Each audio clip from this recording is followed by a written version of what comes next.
Again, welcome all.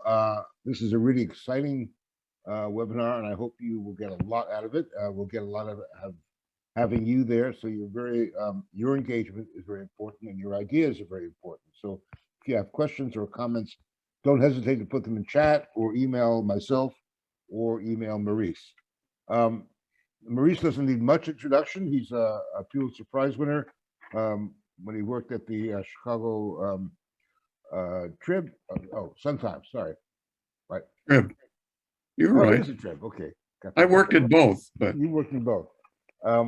He's now one of our key journalism coordinators, and he is the author of 4 nonfiction books.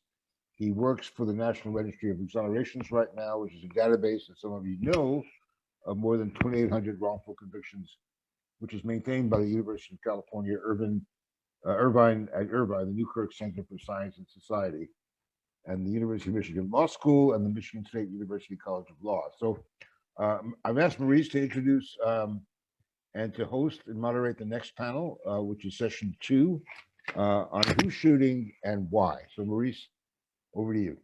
All right, thanks, Steve. We have 3 really great speakers this morning. Thomas App, who is Executive Director of the Council on Criminal Justice, and I'll say that longer bios are on the website, but I'm just going to briefly, he's the author of Bleeding Out, the Devastating Consequences of Urban Violence and a Bold New Plan for Peace in the Streets. We're also joined by Thaddeus Johnson, who has what I think is a little bit of a unique perspective. He's a former police officer and is now assistant professor of criminal justice and criminology at the Andrew Young School of Policy Studies at Georgia State University, and focusing on urban violence and racial disparity. And we have Rachel Swaner from the Center for Court Innovation. She's a research director and is going to talk about, I think, a really kind of unique and remarkable study that she co-authored that is going to talk about how you can find statistical data in different ways, different places.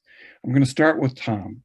If you would, I believe he wants to share his screen and show us some slides, and it's all you.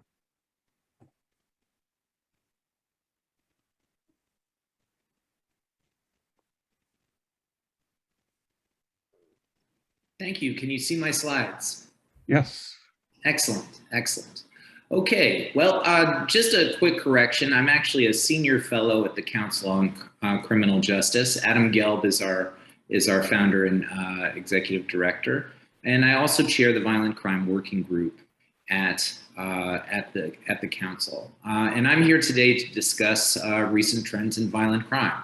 So there's a lot to get through, so I'm going to try to move fairly quickly. So first, just about the council. We launched in July 2019. We're an invitational membership organization and think tank, much like the Council on Foreign Relations for Foreign Relations. And we serve as one center of gravity for policy and leadership in the field. Our goal is to advance understanding of criminal justice policy choices through nonpartisan research, task forces, and of course, working groups. I chair the working group that was launched in just July of this year. We're dedicated to addressing the most pressing issues concerning crime and violence. This is not a reimagined type of exercise. This is a very concrete and focused exercise, and dedicated to addressing the sort of proximate causes of violence. And we have a diverse range of members. People from public health, from public safety, academics, community leaders, and others. And we tackle a concrete issue related to violent crime every session. We summarize those sessions and then we put them out. I've put the links in the chat, and they're also attached at the end of this presentation. So let's get into it. Let's talk about recent trends in violent crime. In 2020, homicides rose approximately 30% compared to the previous year. That's based on Council on Criminal Justice research conducted by Rick Rosenfeld, Ernesto Lopez, and also myself. And aggravated gun assaults also rose, but not by quite as much. And in the first 6 months of 2021, homicides continued to increase 16% compared to the same period the year before. And again, aggravated and gun non-fatal assaults were higher, but not, again, by as much. I think it's important to the question earlier into how to characterize this. And I think it's really important for members of the media not to underplay or overplay what's happening. I think it's very important to understand that the 2020 increase in homicide was the largest increase ever captured by modern crime statistics. It's truly a remarkable thing and a very disturbing thing. At the very same time, we have to keep in mind that absolute rates of homicide are well below their historic highs in the late 80s and the late 90s. So I think it's a big mistake to simply say, well, we're nowhere near where we were in the early 90s, so nothing to see here. I also think it's a big mistake to report as if we're in the middle of a national crime wave and everybody should immediately panic. And we aren't in the middle of a national crime wave. Property and drug crimes, other than motor vehicle theft, both fell significantly in 20 and 21 and 2019 in 20 and 21. So let's just look at some of the data and some of the charts. Here you can see weekly homicide rates over roughly the last 3 years. To the right side, you can see the period marked by the pandemic. And you can see the seasonal peak being marked with the black dot and the beginning of the on the horizontal, and then the vertical, the beginning of the pandemic. And what you can see here is that homicide follows a roughly cyclical pattern. Many of you probably know this. It peaks in the warmer months and bottoms out in the colder months. But what you can see is that throughout the entire period of 20 and going into 21, we are at a much higher level, even though crime is still behaving seasonally. And you can see a massive spike right there just at the end of May, the beginning of June in 2020. That's coinciding, of course, with the brutal murder of George Floyd in Minneapolis. It's important to understand this isn't a localized effect. Here we see the city by city changes for the 2021 data. And what you can see is the vast majority of cities are experiencing some level of increase. There's a lot of variation between them. But what this suggests is this is not a localized effect, and that it's in fact a broad-based effect. And the crime increases in 20, which I'm not showing here, were even broader. So that's an important thing to keep in mind. Cities may be particularly vulnerable to this national issue. They may do better or worse at responding, but it does seem to be a national effect. And here I just want to show that the aggravated assault rates and the weekly gun assault rates are roughly following in tandem, albeit at a lower level, the homicide rates. Now, that's what's happened. How do we explain what's happened? That's the real question. And here's what we know with confidence. We know with confidence that homicides increased mostly due to community gun violence. And that's the violence that takes place in community or public safety settings involving firearms. It's the often retaliatory violence occurring between poor young men, often without a lot of opportunities or much hope. We see that this violence is really, the increases are really coming from communities where rates of gun violence were already high. And there's little indication that actually the phenomenon is spreading out. So what we're seeing is an intensifying effect, not a sort of spreading out effect. It's, I think, clear to most reasonable observers that there are multiple factors that are simultaneously driving violence higher, and that there's likely no single explanation. But based on the current data, we have to be honest and say there's really no way to tell with confidence exactly which factors most or exactly how much. Crime trends, unfortunately, is a quite messy business, and it's very hard, even for the most rigorous researchers, to really make statements with absolute confidence. So what I'm going to do now is go through some of the factors that likely played a role, although we don't know how much. So I think it's quite likely that the pandemic contributed to the increase in violence, but it's not quite clear how. And one thing that's important to keep in mind, the pandemic has not been associated with high rates of community violence in other countries. This seems to be something that is happening in the US in particular, and not in other countries that we often compare ourselves with. And so this is a bit difficult because, different criminological theories are suggesting different, even contradictory reactions to the pandemic. Routine activities theory, which is all about crime opportunities, would suggest that when there were lockdowns and mandatory distancing and things like that, that this would all mean that there were less opportunities for crime. And that's likely driving many of the decreases in property and drug crime. But at the same time, we should also be familiar with strain theory, which suggests that when you put individuals and institutions under strain, they perform less well. And individuals in particular might be more prone to violent outbursts. And so, understanding the interplay of these is quite difficult. But I want to sort of draw out a theme here, which is it's one thing to talk about what happened during the pandemic or during the past year or year and a half, generally, to all people. But with regard to community violence, which is highly concentrated among a surprisingly small set of individuals and locations within every given city in the United States, that's where I think really we need to focus our attention. And what we see there is that the pandemic halted the provision of critical services to those at the highest risk for violence. All of a sudden, the street-based outreach, the focused deterrence efforts, the subsidized employment, cognitive behavioral therapy, all of the things that we were doing, probably not doing enough, but that were having some effect, suddenly stopped. And so that's perhaps a more impactful explanation of what's going on here.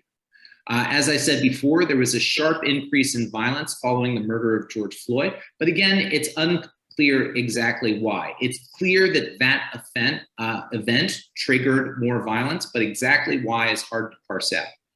Evidence suggests that there's both that the two most prominent explanations, the depolicing and delegitimizing explanations, both probably played some role. Briefly, the depolicing explanation is that in response to the protests and criticism and pressure that was put on police, that they were less active and engaged in less discretionary enforcement activity, again, particularly among the highest risk individuals in the highest risk locations. That's most important, not what happens generally. And that could be responsible for the increase in violence. And then there's also a large body of evidence that suggests that the levels of community trust and legitimacy that people perceive the criminal justice system and police in particular really matters in terms of how they address violence. And so what the theory suggests is the lower the perceived legitimacy of the state, and in particular the law enforcement system, the higher the levels of community violence. And the reason is because people don't use the criminal justice system and the police for perhaps their oldest and most traditional function, which is the nonviolent resolution of disputes. They handle it themselves, and a beating can become a shooting can become a killing, and the cycle of violence can be begun. Firearm purchases rose extremely dramatically during the pandemic, but it's important to note that the impact of those purchases on violence is questionable. There's been some recent research by some prominent public health researchers that shows that the recent purchases were likely not associated with increases in gun violence in the near term. And there's a good reason for this. The reason is because the other literature shows that the average time to crime, meaning the time from when a gun is purchased to when it eventually finds its way into the hands of a criminal and is used, is approximately 5 to 7 years. So it's going to take a long time for those guns that were purchased recently to filter through the white market into the gray market and ultimately to the black market. So I would suggest this is actually a very disturbing longer term threat. And that if we're going to see immediate impacts, it's actually going to be more likely related to suicides and not homicides. But again, very important to be specific. We are also seeing not a surge of illegal, we're seeing a surge of illegal carrying of guns, not legal purchases of guns in many cities across the country. Police are recovering more guns despite making fewer arrests, which suggests that the people are carrying more guns. And there's an interesting theory, and it's just a theory right now, but that when people are facing tremendous, fear and insecurity, they take measures to protect themselves. And so if you are a middle-class person, perhaps living in a conservative state, maybe you'll purchase a firearm or maybe another firearm. But if you're, a poor person who lives on the south side of Chicago, you may already have access to an illegal firearm. And all of this fear and insecurity makes you more likely to be carrying it on you. And the fact that you have it on you more often may lead to more violence. Again, this is somewhat speculative, but there is some data to support this theory. Drug overdoses surged during the pandemic, and Rick Rosenfeld has produced a study that shows that the opioid surge in opioid abuse can have an impact on homicide, but there hasn't been a lot of confirmatory research in this area. So I would say that the impact on violence of the drug overdose is uncertain. It's important to understand that we are not living in the days of the 1980s and the 1980s during the crack wars, where the drug trade was very closely associated with gun crime and gun violence. Those two there's still a relationship, but it is a much more complicated relationship than it was previously. And then finally, jail and prison releases increased dramatically during the pandemic. Jail populations dropped by 1/3. Prison populations dropped by, I think, maybe 15 to 20%. But there's little evidence that those releases or progressive criminal justice reforms significantly contributed to the violence. Here's what we know. Most of the releasees, that should say releasees, occurred before the violence spiked in June. And we also know that the recidivism or rebooking rates for these pandemic releasees was lower than those who were released beforehand.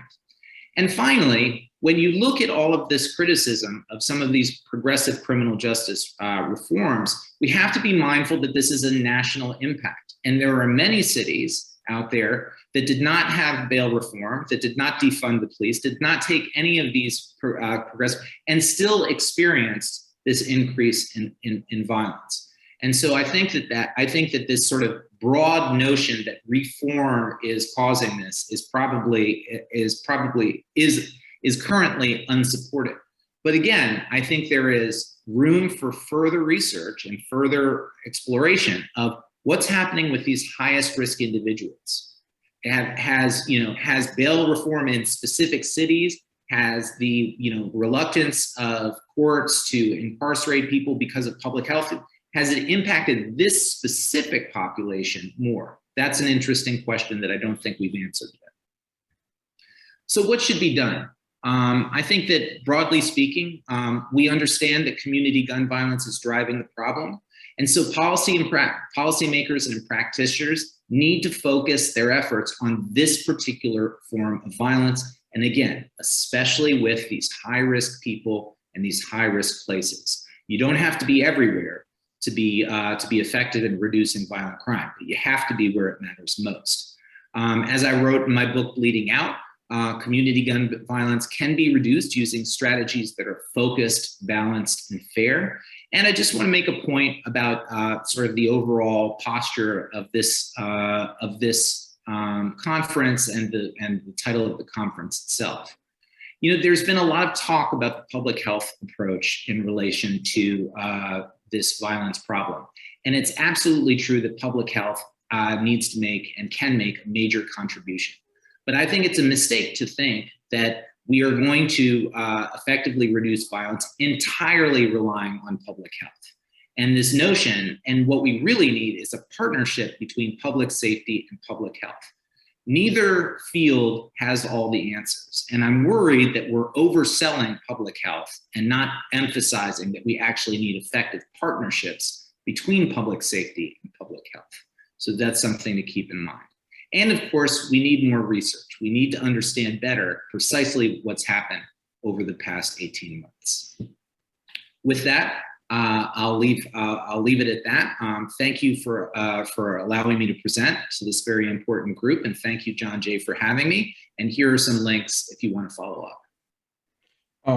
Let me ask you just a couple questions before we move on to Thaddeus. Sure. You mentioned there's a lot. You said some cities may be more vulnerable. What do you mean by that, and how do you sort of define that? Well, I think that, there's a lot of discussion of root causes, sort of overall levels of inequality, overall levels of poverty, overall levels of racial segregation.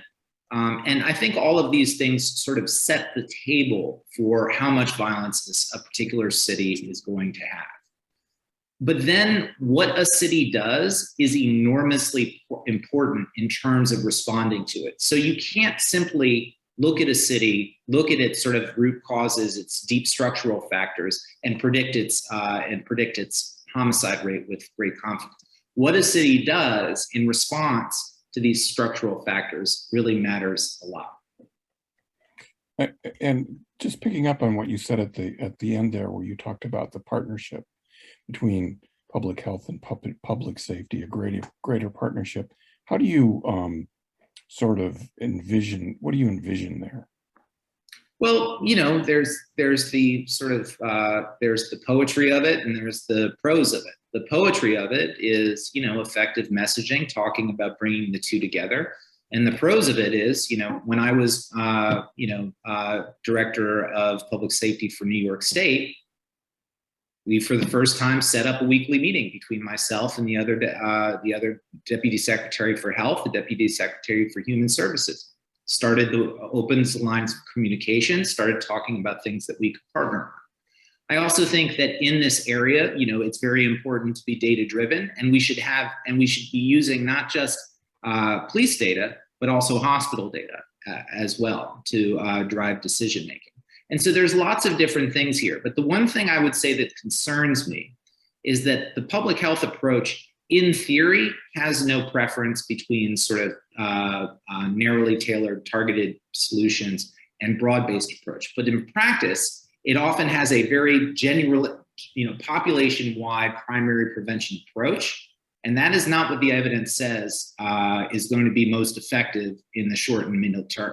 So what we need public health partners to do is work with us on what are we going to do with these hot people in these hot places and with these key hot behaviors. It's very important to be extremely focused in our approaches.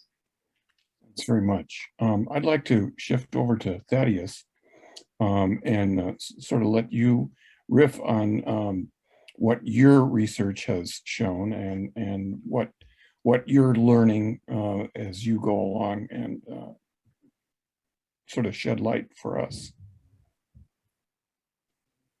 Can we take those slides down? Oh, yes, sorry. That's okay. So thank you all so much, Maurice and Stephen, and you all for having us. Thomas, it's good to see you. Thomas and I, we're always in the same circles, both affiliated with the Council on Criminal Justice, and it's just good to see that, we didn't plan this. I'm a fan of his work. I'm a fan of Rachel's work, right? And so we didn't plan this, but I will be confirming a lot of things that you said, pointing out some things that you pointed to that we need to look at with some data, looking at CDC data and things, and Rachel as well, some of that in your research when they were talking about the fear of crime, piggybacking on what Thomas was saying about these high-risk communities. It's good to know that we're all in line, and that's always good. And so with that, I'll kind of move on. And Thomas, you really set the stage, and I'm not surprised, but I'll just kind of jump in. And one thing that I will say real quickly, I appreciate you, Maurice. You said I have a very unique perspective, and the one thing that you left out that you all can see, I'm a Black guy. I grew up in Memphis, so throw the police in and the assistant professor on top of it. And I appreciate you, Maurice, but that's actually makes this lens unique, and I do appreciate the opportunity to do so. And I will share my screen, and I think this is going to come up already, what I mean by that being part of the unique fabric. Let's see. Did everyone see that? We're good? Okay. So the first thing I want to say is this, as has been so eloquently said by many Black grandmothers throughout history, this ain't new to Black folk, right? And so what we see is this is up to 18, that Black people are more likely to be homicide victims, right? You see throughout history, there's roughly 5 to 6 times more likely across time. This is based on UCR data, Uniform Crime Report data. And many of these lives are lost to gun violence and gunfire. And this often instills fear that increases weapon carrying, as Thomas was talking about, and oftentimes illegally in these highest risk communities. And this is further compounded by a lack of faith in police and confidence that the police can help them in these areas, right? So today, I take pride in being able to pull publicly available data, and it actually has some issues, but it's nice to talk about data that people can actually go to and put their hands on. And that's what I used today for some of this research. Just showing you that this is disparity rate across time before we move on. And so while looking at this, I think this is important. The title of this session is Who's Doing the Shooting? That's somewhat incomplete, because if we ask that question, we also have to ask who's being shot, right? Oftentimes, the victims and offenders come from similar backgrounds, similar experiences. They look alike, and most offenders have been or will be victimized, right? And so, as Thomas was talking, yes, we need short-term relief, and that's what strategic partnerships with policing. But we need middle-term and long-term relief to cut off this cycle. And so, the people on this call, I'm happy to be here because, you all been doing the work, right? This didn't just start in 19. These are things that we've been seeing. And so, as I move on to the next one, I'd like to talk about rates and counts, right? But I want to present counts today, and this is why. In race, it can get lost that these are human lives.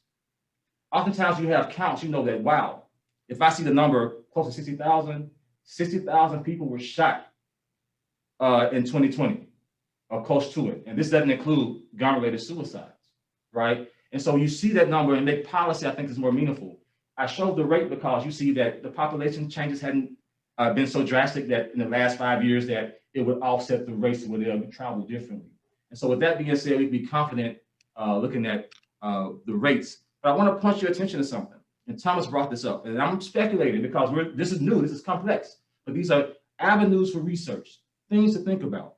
So for instance, if you look on the left-hand side and just at the counts, you see the 2014, we saw an uptick. And mind you, I'm using data from the Gun Violence Archive, and this is the top 99 largest cities in the US.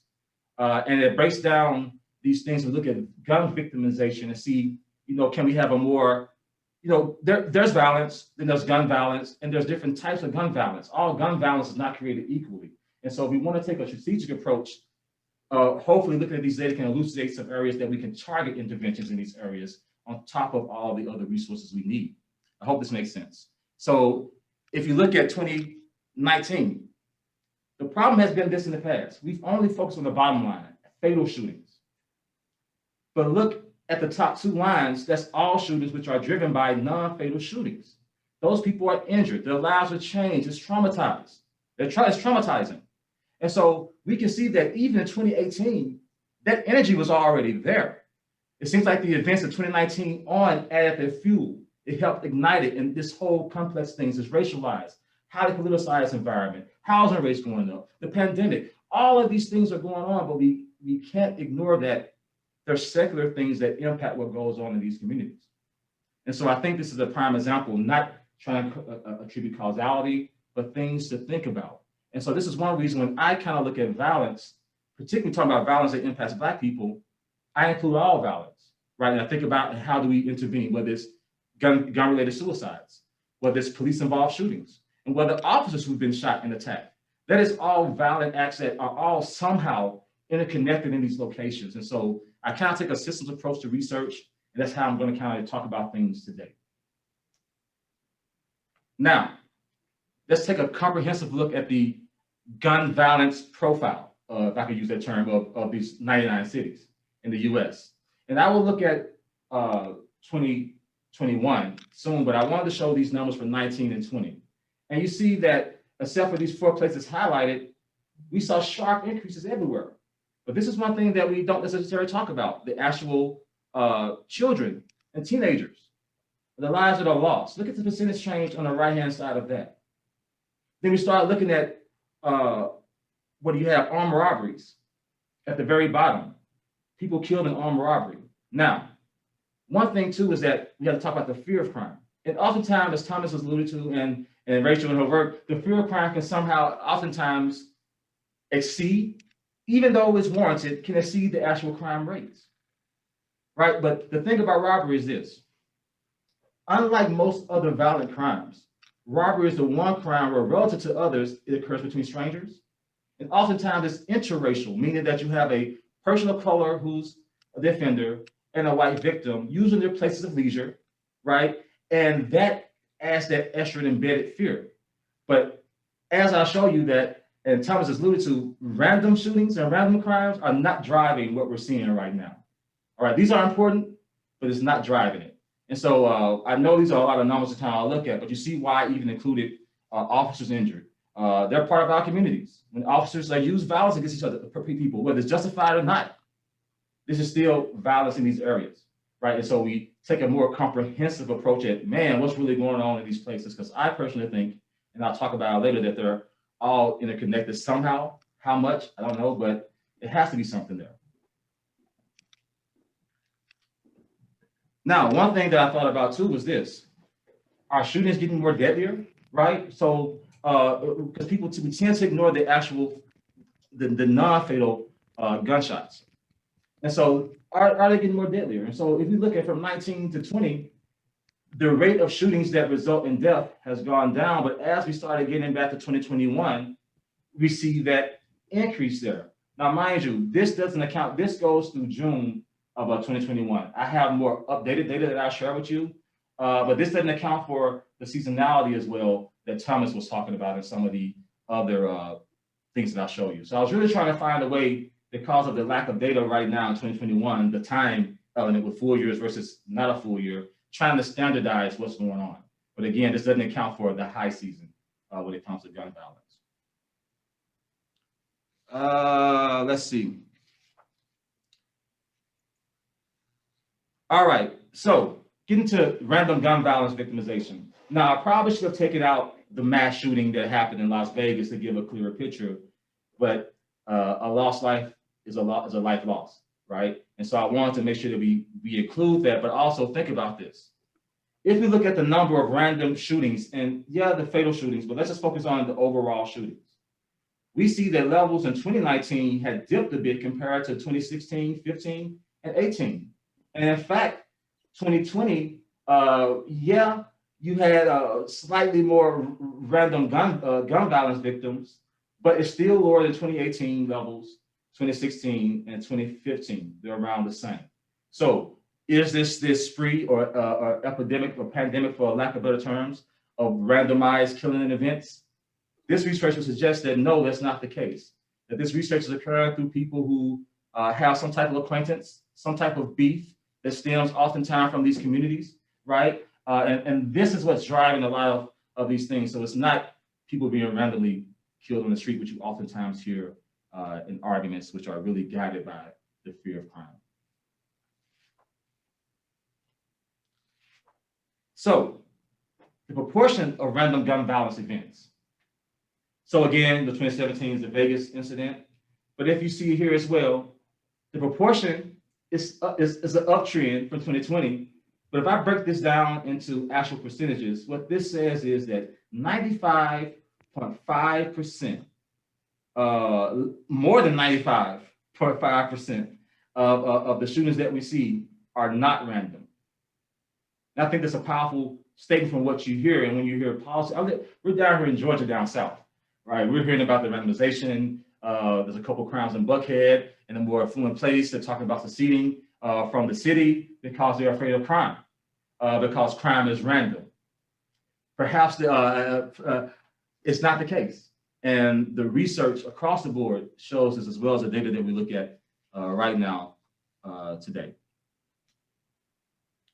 Now, this is the average daily gun violence incidents, and this is daily, what's going on. And you see that there was a slight uptick when we remove and not look at the deaths, not minimizing it, but for the sake of the big picture. The energy was right there, 18 to 19. Big jumps, and then we saw decreases. But I will say this, don't let what you see in 2021 fool you, because this is up through June. When we get to August, you'll start seeing that there are those upticks, and that this peak season is often driving a lot of things that goes on throughout these years. Again, this is of all fatal, non-fatal, and non-fatal shootings, not including suicides. Again, you see at June, between May and June, you see that around mid-May, till end of May, these rates converge for both years. But we hadn't hit the peak yet, why seasonality is important. Even when you think about intervention, you cannot lose sight of seasonality. And so, as you'll see the next figure, research shows that some of these shootings are up from last year. We hit that season. For instance, this doesn't account for the 4th of July weekend, where there were over 719 shootings in the US. And I believe, I may be downplaying, but it was like 250 or 60 deaths associated with it. These data doesn't account for that on this graph you're seeing now. But what it shows is that even though it flattened out at a certain point before we get to the peak season, our levels still started off higher than we did back in 2020. And so it shows that the problem is still there. This is a long-term issue that we have to get to and address. And this also illustrates the importance of having access to real-time data, because I can't make decisions today on data from June because things have changed, right? And so this is why we need access to data, not because we want to do papers. We want to save lives. So as you see here, this is a week ago. So August 11, 2020 to August 11, 2021, as that season hits. You see what happened now? Gun deaths are shot up, gun injuries, children shot, teenagers shot, mass shootings, and mass shootings are defined as 4 or more people were shot, okay? Defensive use incidents went down, and that's interesting. You know, Thomas, you brought up the guardianship thing, and this is an aspect of the theory too, is that it's adequate guardianship. So if you're not an adequate guardian, you may not be able to use that weapon to defend yourself, or some research shows you may become more victimized, particularly not highly trained and things like that. So that can beget more violence, just as you said. And then unintentional shootings. That gets back to, this is a form of violence. We're losing lives to gunfire, right? Maybe not traditional street violence, but this still has far-reaching consequences as well. And now this is my last slide. It's kind of talking about, some things that we need to know, right? And I'm thinking about Atlanta, and this is some of the things that we're doing right now. The time of day. So, most of crime occurs in communities and between acquaintances. But Atlanta, we have we #1 per capita for strip clubs, nightclubs, retail, tourism, highly transient, and highly the population growth is exploding, right? And so it looks a little bit different sometimes here, but at the core, it's still in those communities, and it's still involving those people who have either been victimized or will be victimized, who are doing the offending. And so, and so in place, we know where it's occurring, but I'm thinking about place within high-risk communities. And if you look down, the last one, it talks about pro-social and antisocial services. So research shows that having green space, research shows that having access to nonprofits and communities can help reduce violence and crime. And so we need to do some research. I've uncovered some data sets that allow us to do this, at least at the city level and perhaps the tract level, where we can start seeing like what type of investments work. And yeah, not recent data, older data, but these problems at the root are caused by the same thing. They just kind of perform differently in whatever the backcloth is, for lack of better terms. Also, police violence, officer assault, and community violence. I and my colleagues and Bill Sable, we found evidence that perhaps police officers' killings of citizens can provoke later assaults against officers. Not fatal assaults, but those assaults that, and this is the thing, I'm trying to get ahead of myself, but there's a race difference too. With police killings of Black people versus white people, it could determine how citizens respond. There's a lot of stuff to figure out. This is why it's important, where when Black people are killed, it may cause the public to lash out in a more emotional way. And we tend to see that officer injuries associated, officer attacks that have injury are associated with those deaths involving Blacks as being the precipitator or breeding that unrest, that anger, all these things we try to tap into. And dare I say that perhaps gun violence and other community level violence could be in the nexus somewhere. We need to find these things out because all of these things have to be important. They impact that backcloth to these societies. Also, gang-related shootings and violence and the effectiveness of police gang units. I didn't show gang shootings because in these 99 cities, it didn't appear that gang shootings were causing a lot of the driving these events. Now, gang on versus non-gang, maybe we can look at that, or other things that are coming from gangs, but it doesn't seem like gangs are driving, the gang wars are driving the system, this destabilization of these markets, because we know when markets are destabilized, violence can kind of occur as things kind of come together. And then also the impacts of weapon arrests on gun violence across time, and things of that sort. And so I think I'm done. I've said enough. I hope I've made some type of sense at all. But these are some of the things that we need to try to think about moving forward. Being creative with the data. Will we answer all the questions? But we can at least start painting those pictures so we can start providing relief to these areas that really, really need it. Thank you. Thank you, Thaddeus, very much.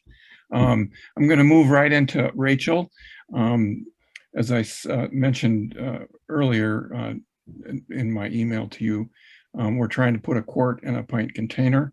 And I want to get to Rachel while we still have time, and to be able to leave a little time for some questions. We've got a few stacked up. So take it away.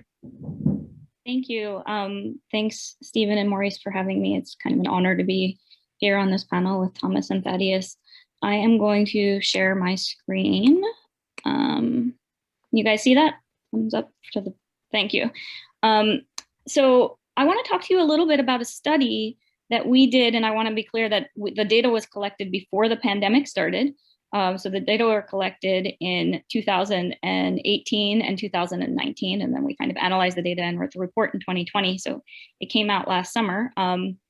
And so but we are doing a similar study. This is based in New York City, but we are doing a similar study in 5 sites. So one is a different area in New York, but then in Wilmington, Baltimore, and New Orleans and Detroit. So we're trying to do similar studies to see if things are the same other places, and we're doing it during and post pandemic. So got some information, more anecdotal right now, but so what we did was we were really trying to understand, this is a US Department of Justice funded study that we were truly just trying to understand why young people are carrying guns and what their social networks are like. In the media, that it's often portrayed as, gun violence is rising, and it's often attributed to gang conflicts. So we really wanted to understand the role of gangs in these young people's lives and what their networks were like and how guns were a part of them.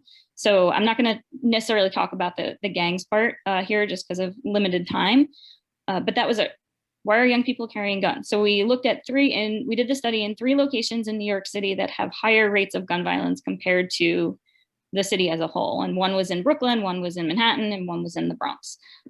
We interviewed 330 young people who were 16 to 24, and the eligibility criteria, it meant they had to be from one of these 3 neighborhoods. They had to be in this age bracket. and they had to have carried or owned a gun in the last year or had been shot or shot at, not in the last year, but ever. Thinking through a lot of those public health approaches to gun violence and retaliation shootings, and sometimes they don't actually happen immediately. These beefs can last a long time. So, but there was a lot of overlap. So you can see that 87% of the people that we talked to had carried or owned a gun in the last year, and 81% had been shot or shot at. So there's a lot, they weren't mutually exclusive. And when we started the study, we had significant problems accessing the population, as you might understand. Who's going to just come up to me and be willing to talk about these really vulnerable things and criminal things? So we realized very quickly that we had to do something different. And the organization I work for, the Center for Court Innovation, runs some of these cure violence programs that you heard about a little bit earlier, these kind of public health approaches to gun violence using violence interrupters. And so as I was developing the interview instrument, I went to some of the cure violence programs and talked to the people that they hire, the violence interrupters, the outreach workers who have connections to the streets in ways that me and my staff don't. So they were giving me feedback on my survey, being, you can't ask this way, you can't ask this way, you can't use this word, So through that, I was like, you know what? These folks would be great researchers. They're used to going out, they're interacting with people, making connections, building trust in short periods of time.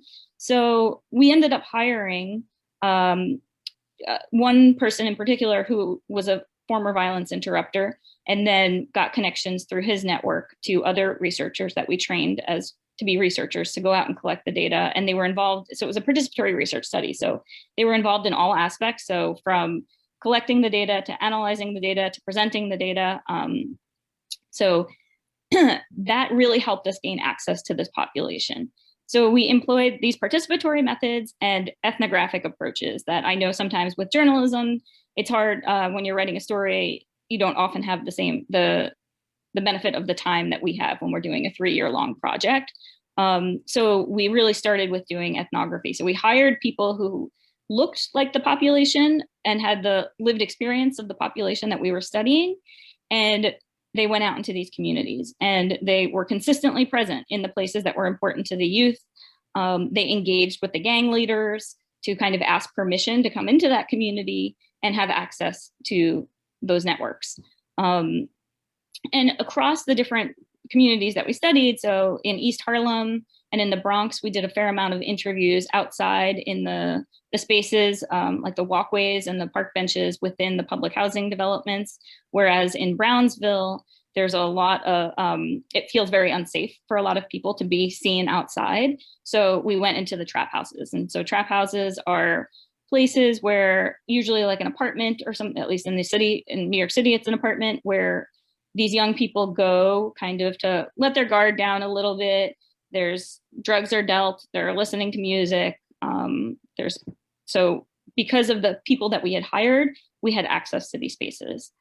So it was a really important component of our study. So again, we were trying to look at why are these young people carrying guns, right? And so just some of the contextual factors, it was sort of mixed methods. So we asked them closed-ended questions where they had to kind of choose a response, and then open-ended questions. So tell me about that. Talk to me about that. Can you give me an example of when that would happen? So some of the closed-ended responses gave us some quantitative data.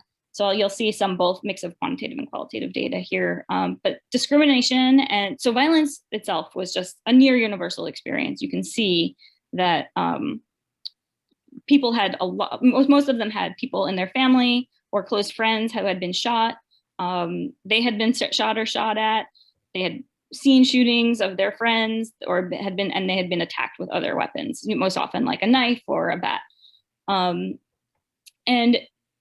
they also talked about involvement in the kind of underground economy as a means of survival.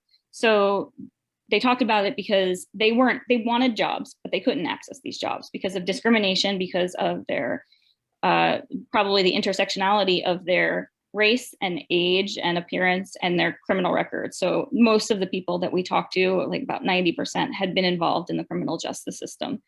And sometimes it was just for low level crimes, but that they had gotten locked up for. So discrimination in criminal records meant that many of these young people had no access to the mainstream economy, and they were already experiencing real poverty, the communities that we're talking about here, where we were conducting the study. So they turned to alternative survival strategies, such as drug dealing and robbery, in order to survive. And they did frame it as a survival in order to eat. So guns would often come out as part of these methods of survival. So throughout, you'll see different quotes. I'm not going to read the quotes, but you can do that. They help illustrate some of the major themes. So, you know, as Thaddeus kind of referred to, the big theme was that all these young people were caring to increase feelings of safety. And that's not necessarily surprising to some people, but it might be to other people. There's definitely kind of some discourse that's like, oh, for power or for, you know, those types of things, but they were afraid. And the fears came from like three major things. There was like this generalized fear that they could be victimized at any time. So there was a clear pathway between their victimization. So as we saw in the previous slide, many of them had experienced violence at very high rates. So there was a clear pathway between that victimization, their attendant decrease in trust in others and others in their neighborhood, and feeling that a weapon was the only thing that they had to do to protect themselves. That was the only choice left to them. And they had a widespread belief that they could be victimized at any time, whether or not these threats were real or perceived. They were real to them. So guns served to protect them from these real or perceived threats from other gun carriers. Most often they talked about rival gang members, residents of different housing developments, and the police. So you have a place like Brownsville, it's got many, many different housing developments, and they're all kind of in conflict with each other and feeling like I can't even cross the road to go to that place because even if I'm not involved in a gang, they're going to know that I'm from these specific houses, Tilden houses or something like that. And they also felt there was a fear of the police. They were just they talked about feeling like they could be shot at any minute by the police. And that was a real fear, and it was real. Even if it wasn't common in their neighborhood, in their larger racial and ethnic community that they were seeing and what we see in the media, it was very common. So they really had a real fear of the police. And they were carrying, because they also felt unprotected by the police. They really had a real distrust of the police. The policing strategies were perceived as like non-existent for serious offenses and militaristic for minor ones, such as smoking weed outside, jumping the turnstile because they couldn't afford the subway any other way and they needed to get somewhere. So for them, more policing is a tactic that increases that paranoia. So they're just like in a state of constant vigilance because of this fear that they are going to be victimized either from other gang members, from other housing developments, from the police, from random acts of violence, even though it doesn't occur as often. So they felt that kind of the police response that was really militaristic. It was a tactic that increased their paranoia, their fear, their sense of imminent harm, and it's only leading them to more gun carrying. And I just wanted to say, like, some of the research that we've been doing during the pandemic, people are talking about masks as also increasing that paranoia of just creating more of that, like, need to be vigilant. I don't know who's coming at me, things like that. And it's not that they don't see a role for the police. It's just that the more aggressive and more warlike the institutional response, the less these youth have any ability to back down or pursue things that would make them safer. So you can just see some of the quotes here. So I'm going to add 10 minutes, but I'll push on through right now. Thanks, Maurice. Okay. Thanks.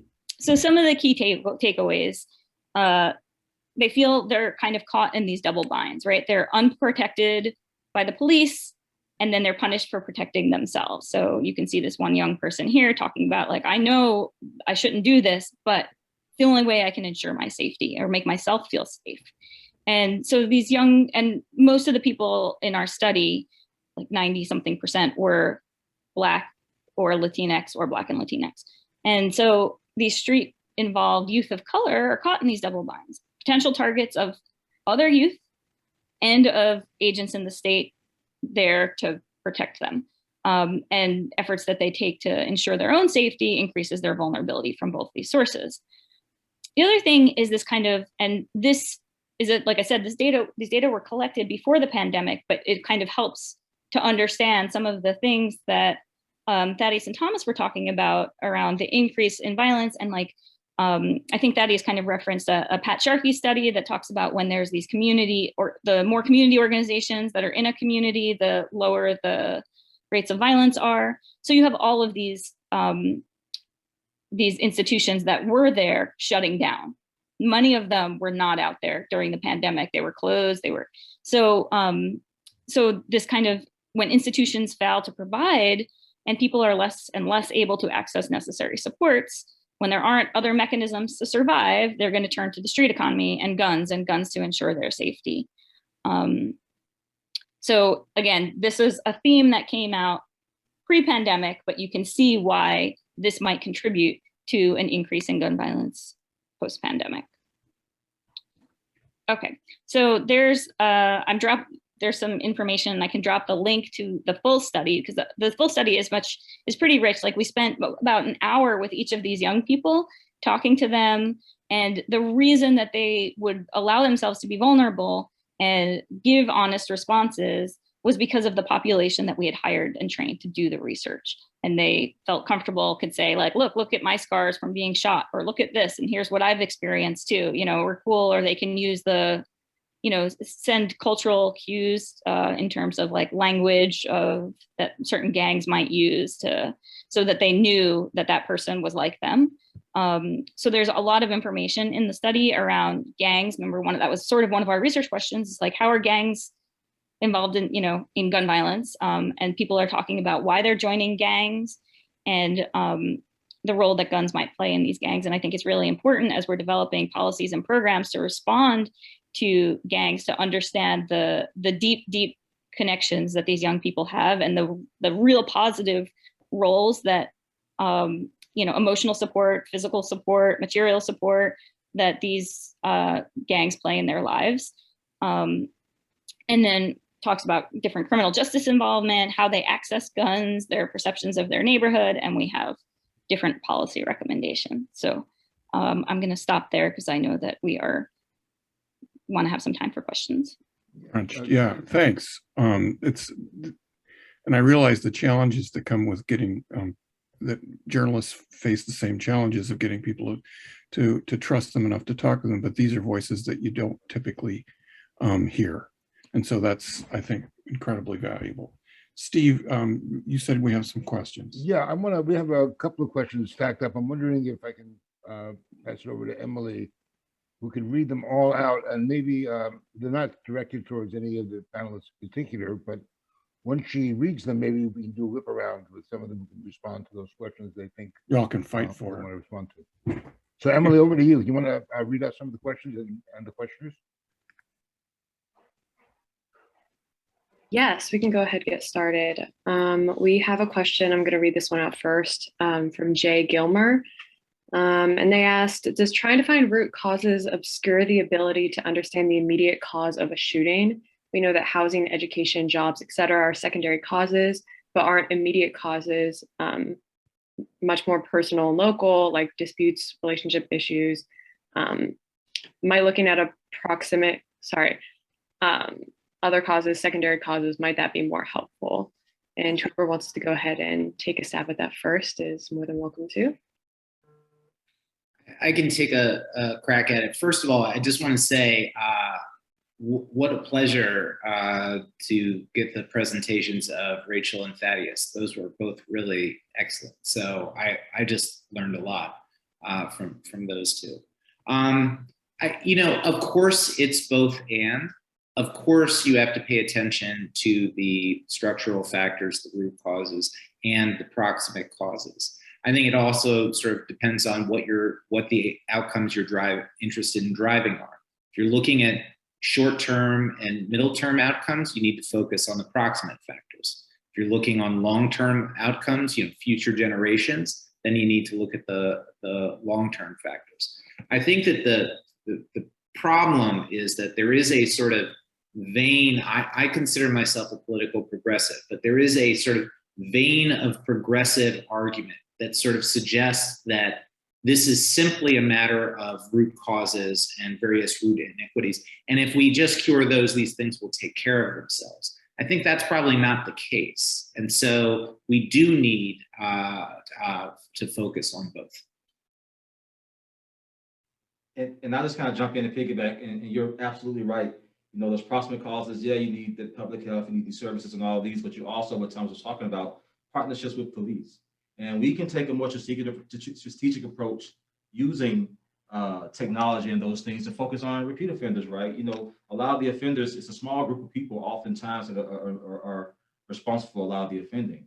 And so a proximate cause that police can help handle and working is making sure they're a targeted approach to finding those offenders, responsibly using innovative technology and things of that nature that to kind of at least not cut the head off of source, but to kind of put a dent in the short-term aspects of it. But not that heavy-handed, just random stuff that we've seen in the past that has led to other issues. But that's a great question and great response, Thomas. Yeah, and if I could jump in, I think that, yeah, so there's these larger structural issues, but you're absolutely right. When our young people were in our study, they were talking about a lot of these beefs happening over romantic disputes or beefs on social media. And I think what really they're eager for safe spaces to kind of have a place to process what they've experienced. So, you know, their victimization and their trauma, and they need all of those supports, and they feel like they can't get them.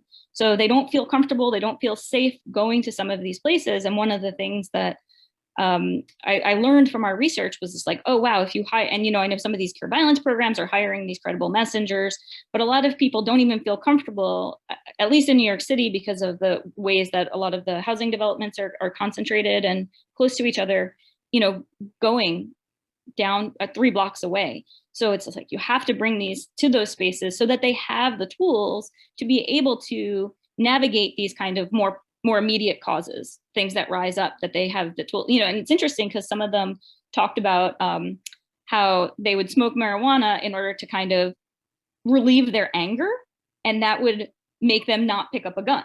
And so, and it was funny, and then they'd be getting arrested for smoking marijuana outside. So it's just like all of these things are kind of really interrelated. So you want to understand, but it seems like that they really need supports that they're not getting. They might be disconnected from schools, they might be disconnected from community organizations. So how do we, as, you know, policymakers, as practitioners, develop ways to go to them and gain that trust in that, you know, that we're a safe space for you to process these things.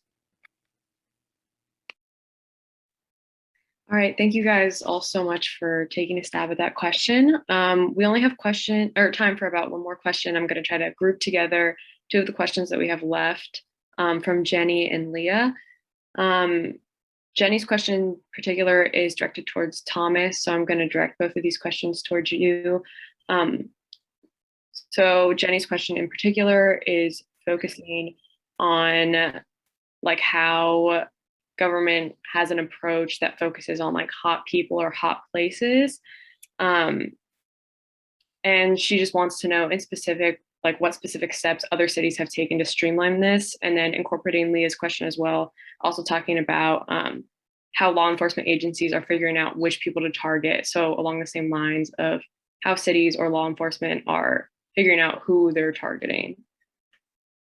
Sure. So I think that the 2 primary approaches that people are using to engage there's probably 3 primary approaches. The first is the sort of traditional policing approach, which is associated with hotspots policing, which is going to areas where you know, because you have the data, that there is lots of shootings, lots of homicides and those things, and then you police there. And those strategies have an evidence of effectiveness, but when they're done in certain ways, they also have lots of negative collateral consequences. And so simply being in the right place is not enough. You need to do the right things as police officers. And so I think one of the things to understand about proactive policing is that, yes, proactive policing works to reduce crime and violence, but we need proactive policing to continue to evolve to minimize those negative collateral consequences. So it's not so simple as you either do it or you don't.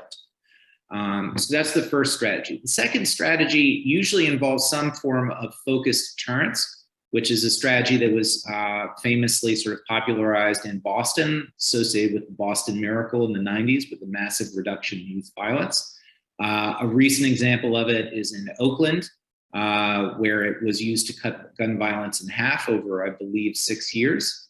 And that strategy involves a partnership between police, service providers, and community leaders, sort of identifying the individuals and groups who are driving violence and then confronting them with a double message, a sort of a message of empathy, we want to help you, and a message of accountability, which is if this violence continues, we will hold you accountable.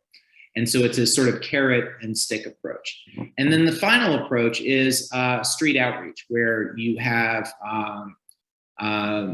community members, often with criminal backgrounds themselves, former offenders, who go to the neighborhoods that they know, back to the neighborhoods they know best, and engage their old criminal networks and try to mediate conflicts proactively.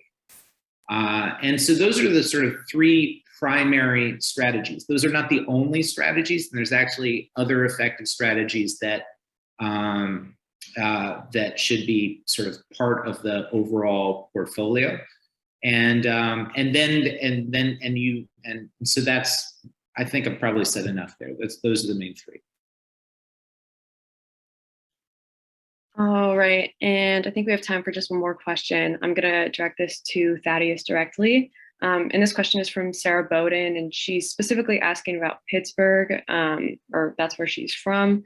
And as a journalist, she was just asking where she should start if she wants to report on trends in city by city changes in homicides, what questions to ask, what kind of data should she look for to look and like accurately report on that. Oh, that's a great question. And so I first start with a shameless plug, right? You know, the Council of Criminal Justice has a policing by the numbers, and it has data that we've collated up through 19 before the jump, right? So you can get a historical approach from that, spending all those things, but also the Gun Violence Archive that I talked about. That's a great source. There's a Police Foundation also has maybe 24 to 50 agents on their website that reports different types of data. So you may get at traffic stops, and maybe you can bring these data together. There's a lot of things out there in plain sight. For instance, you're talking about police violence. I will look at what do you call it? Fatal encounters, WAPO data. But the problem is real-time data is hard to come by, and that will take partnerships with research entities. But the Gun Violence Archive has a lot of good data. UCR has data that we can kind of get to, and if she wants to perhaps connect, I'll provide my information. I will also provide the links to things that I did today to be used, and kind of use that as a starting point. That was kind of the purpose for it. But I would get with local researchers, right? People are doing the work, right, already in these places, and talk with them. They may have data that they're privy to, that they'll love to maybe help get out there and provide a resource.